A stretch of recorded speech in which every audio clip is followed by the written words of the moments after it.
కర్ణాటక భారతదేశమంతటా ప్రాంతాలలో ప్రముఖంగా లక్షణాలను కలిగి ఉంది.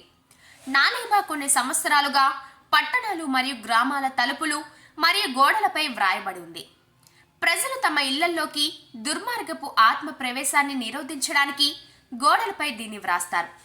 దుర్మార్గపు ఆత్మలు లేదా మంత్రగత్తెలు రాత్రిపూట తిరుగుతూ పిల్లలను తీసుకువెళ్తారని నమ్ముతారు. కొన్ని వైవిధ్యాలలో ఒక మంత్రగత్తె లేదా దుర్మార్గపు ఆత్మ ఇళ్ల చుట్టూ తిరుగుతుందని మరియు వ్యక్తుల పేర్లను పిలుస్తుందని ప్రజలు నమ్మేవారు. వ్యక్తి ప్రత్యుత్తరం ఇస్తే అతను లేదా ఆమె రక్తాన్ని వాంతి చేయడం ద్వారా చనిపోతారని చెబుతారు. పురాణంలోని కొన్ని ఇతర వైవిధ్యాలలో ఆత్మ తన భర్త కోసం పట్టణం చుట్టూ తిరిగే పెళ్లి దెయ్యమని నమ్ముతారు. ఆమె కుటుంబంలోని ఏకైక సంపాదన సభ్యుడిగా ఉన్న ఇంటి మనిషిని దూరంగా తీసుకువెళ్తుంది కాబట్టి మొత్తం ఇంటికి దురదృష్టాన్ని తెస్తుంది. తెలంగాణ, ఆంధ్రప్రదేశ్ వంటి రాష్ట్రాల్లో కూడా ఇలాంటి పురాణాలు ఉన్నాయి. నానేబా అనేది 1990లలో కర్ణాటకలో వైరల్ అయిన పట్టణ పురాణం.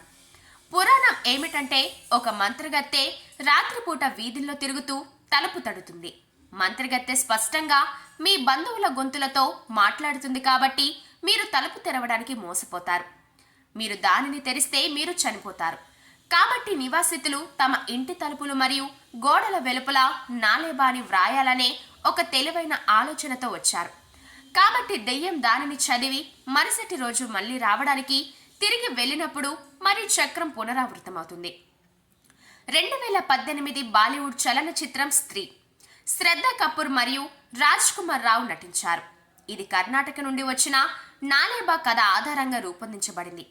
హర్రర్ మరియు థ్రిల్లర్ రచయిత కె హరికుమార్ తన 2019 పుస్తకం India's most haunted tales of terrifying ప్లేసెస్లో హార్పర్ కాలిన్స్ ఇండియా ప్రచురించిన నాలేబా సంఘటన నుండి ప్రేరణ పొందిన కథను రాశారు.